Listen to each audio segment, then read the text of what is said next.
All right, let's talk about something that I struggle with a lot growing up, and I've gotten much better at it. Sometimes it still creeps up on me. You don't look to envy or be jealous. Like, look for inspiration. Like, I've had a hard time with this growing up. You know, I'd see someone with more than what I had, and I would envy it. Like, why can't I have that? Even in my 20s, if I see someone super jacked, like, well, wow, I would try to lean towards negativity and hating, and it was almost like a projection thing. And a lot of people do this online. It's everywhere. I mean, you can look up a picture of puppies, and people are arguing in the comments about anything and everything. And it's almost like self-projection. What you feel in yourself is what you're spouting out, right? But I used to envy things, and now I don't.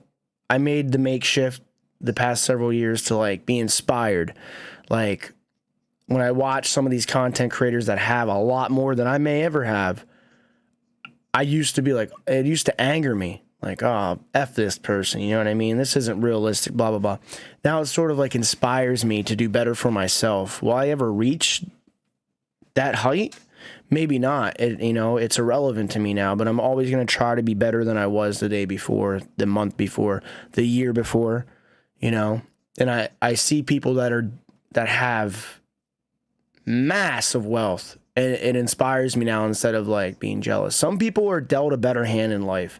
Trust fund babies, I'll always hold a position. I feel like working for what you have builds character, and I feel like some people that are handed everything lack personality and character. I'm sorry to say it. I feel like people that go through a lot of trials and tribulations in life, it builds their character. They're people I'd like to be around more than people that have had no hardships. They're bland. I'm sorry. They're quite bland. And what's crazy is a lot of alcohol related people and just hard drug related people, they're more emotional, and they're very intelligent people. A lot of addicts are very intelligent and emotional. There's a reason they're trying to numb their brain down and numb out from the pains of life. They have a lot of empathy. They feel more than the average person. I believe that.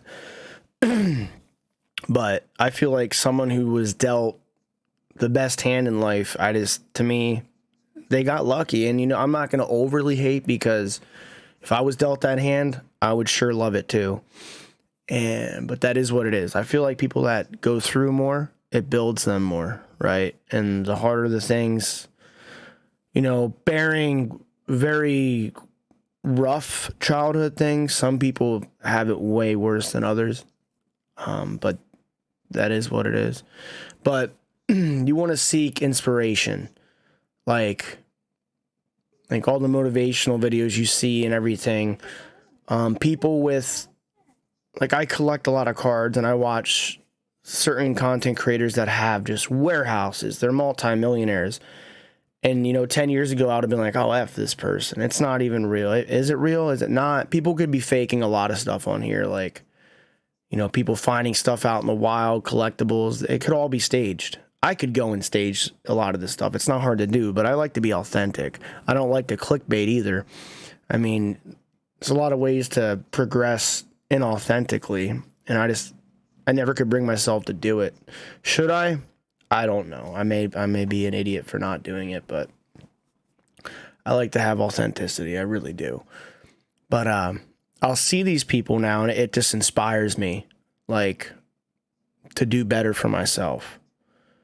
And like I said, you're never going to be the top at anything unless you're a gold medalist at something, or you're Elon Musk, Jeff Bezos, an oil tycoon in the Middle East. You're never going to have the most money in the world. You're never going to be the most built unless you're jacked on roids and you're lifting weights 4 to 8 hours a day. You're never going to be the smartest. It's always going to be someone with a higher IQ than you. It's just the way it is, right? And if a fish spends its whole life trying to climb trees, it's never going to get anywhere, right? So you got to attune to what your specialties are, where your intellect is. Just seek inspiration instead of envy. A lot of people are stuck in this envy, laziness, conundrum loop, and they just don't get out of it.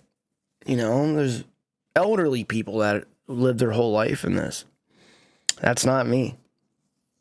And when I start to feel the envy, I try to cut that back, you know, and seek inspiration. What can I do to, you know, acquire more things I want, to better physically fit myself? You know, you have to really make that shift in your brain. And you have to really realize when you're watching content creators and influencers that have mass wealth, it's less than 1% of the population, okay? The internet has brought a microscope in on people that can really flaunt and gloat and flex. And there's a whole new era of very wealthy people that can just show their, you know, body on Instagram and get paid for it. OnlyFans get paid for it. A lot of influencers that are not very talented and not very intellectual that grew and amassed a following, and they make a really good living. I'm not hating, but a lot of these people circa 20, 30 years ago, they wouldn't be living this lifestyle. Would they have made it and been successful? Sure, there's a possibility, but they wouldn't be living in this era of social media frenzy, clickbaity, look at me, clout chasing, all this stuff. They wouldn't have what they have today back then. And I know that. And I know it's less than 1%. 99% of people are not creating content and making tons of money online and this and that. It's just they're not. That's the reality of it. But these younger generations feel like everyone's doing it but them, so they feel less than. I already made a video about social media depression stigma and how bad it is. And it even affects me. Like instant gratification affects me, you know, longer span videos, attention spans going down. It's even affecting me. And I can see it in some elderly people too. They're always on their phones and, you know, the whole spiel. It's real. It really is happening psychologically to people. We are addicted to these, to what's in front of me, these. And I absolutely love technology, but it's a blessing and a curse. It's getting to the point where I don't know. It's almost like technology is bringing people backwards. It's like we're devolving as a species. That's neither here nor there. Just remember, most people are common, average people, okay? And if you're constantly consuming Instagram models and really wealthy people on yachts, that's not the majority of people. But to younger people, that's what they think. That's what everyone's living, these magnificent lifestyles. Most people go to work a 9 to 5. You know, they don't have much. They live paycheck to paycheck. I'm not saying settle for that because you don't have to. You can always strive for more. Some people have children and a kid, you know. They have to raise that kid. It's not cheap. But yeah. Try to seek inspiration. And if you disagree with somebody, try to actively hear. Don't selective hear. Like, I had a big issue with this too. And I'm still working on this as well. Like, when you're talking with somebody, sometimes I'll only hear like 50% of the conversation. Or don't think about what you're going to say next as someone's talking to you, right? Actively listen to them and give them a prompt, ample response, right? I think a lot of us have selective hearing, and especially us men. And it's true. Like, if I'm focusing on something, well, this is ADD as well. If I'm focusing on something and someone's talking to me on the side and I'm not really paying attention, I won't hear a word. It's almost like Charlie Brown, you know what I mean? Like, you got to work on it. And if you're someone who's constantly thinking of what you're going to say next while you're in a conversation, don't be that guy. You want to actively listen and interpret what someone's saying. I still struggle with this, but I'm being more conscious of it. But here we go. I'm call me the rambling man, dude, because I go way off topic. But seek inspiration, motivation. You're never going to be number one at anything. I'm not saying you can't be, but you're never going to reach Jeff Bezos' wealth.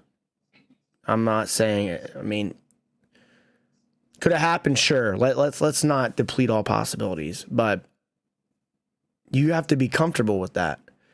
No matter what you're doing, there's most likely someone better than you. And for the next person, you may be better than them. And if someone's envying what you have, what you've worked for, let it fuel you.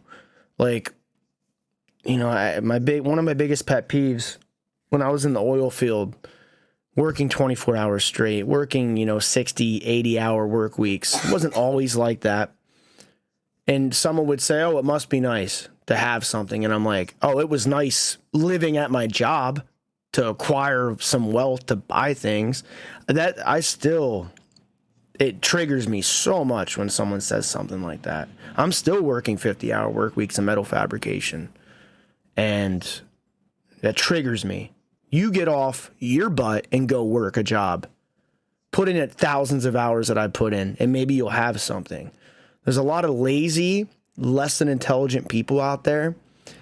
And the problem with stupidity is the people that are very stupid do not know they're stupid. They actually think they're intelligent, but they're still stuck in this cesspool little boating ground where they don't know they're stupid, but they're not really achieving anything, and they think they're smart. It's sort of pathetic, but I'm not going to go off on this tangent too much.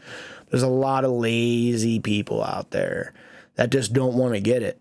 Everyone has 24 hours in a day. Not all of us are dealt the best cards. I didn't have the best, brightest upbringing. My father did amazing for me growing up, but my mother, there were some rough patches. My mom is great now, but I didn't have the best upbringing. Wasn't a ton of money, My parents did the best they could for me. A lot of kids had it better. A lot of kids had it way worse. I always know my situation could be worse. Like, there's people spending life in jail. Is it do they deserve it? Some of them, yeah. But they're in a cell for the rest of their life. I have it made being free. I don't even have a speeding ticket on my record. I'm grateful for that. I remind myself of that all the time. There's a quote that I love. I always wanted nice shoes until I've met a man with no feet, right? You're going to complain about these expensive shoes you want when there's someone that doesn't have feet, a mile away from you. You want to complain that you have to go into work and walk around when there's people crippled from the neck down, quadriplegics. Like, there's people starving in third world countries, but you're complaining you don't have steak and, filet mignon. Like, if you really put things into perspective, it makes people look ridiculous. Even myself. I really have nothing to complain about, and I still complain sometimes. Should I be? No.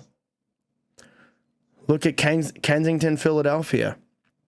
Look at all these ransacked places filled with fentanyl. People living on the streets with needles in their arms, and nothing's being done about it. You can watch videos of people with drive cams driving around, and there's thousands of people just homeless, strung out on fentanyl. There's late teenagers there. There's 50, 60-year-old people strung out. They have nothing but the cloth on their body, a bottle of water, and their drugs. That's all they have. Their families disown them. They may not have family. And I used to watch a lot of these drive-arounds, and there's always new faces. There's young people getting sucked into it. I don't know how someone even goes to Kensington to live there, or maybe they're seeking drugs. That's what it is. They know there's drugs there. But that is a rough place, man. I should do a case study video on it. I mean, I was watching the drive-arounds years ago, and now they're gaining traction. Like, a lot of the dudes that were getting like 10,000 hits, they're getting hundreds of thousands of views. They're actually making money just filming these dilapidated areas infested with drugs. And it's fentanyl, man. Like I've said, I lost my brother and one of my best friends to heroin. This was before fentanyl really came about. Fentanyl is a whole other beast. And heroin was killing people. Fentanyl is way worse. And apparently you can't even get heroin anymore. So it's all fentanyl. And fentanyl is laced in everything. So people are it's rough out there for people, you know. Be grateful for what you have. But yeah, this video's 15 minutes and I'm rambling on. But there you go. Look for inspiration. It could always be worse for you, right? There's people that would love to be in my shoes. I'd love to be in some other people's shoes, right? But if you do, you know, get some success, you get some financial wealth, and people are like hating or like, oh, it must be nice, you know, remember your roots and that you worked for it. And they're not doing anything. While they're stagnant, you're working, right? While they're hating, you're working. While they're jealous, you're working. While they're not working, you're working. While they're consuming nicotine, alcohol, weed, drugs, whatever they're doing, wasting their time, you know, spending their money, you're working, and you're putting your money into investments and assets or buying things you want rather than consumables you don't need other than food. But anyways, there we go.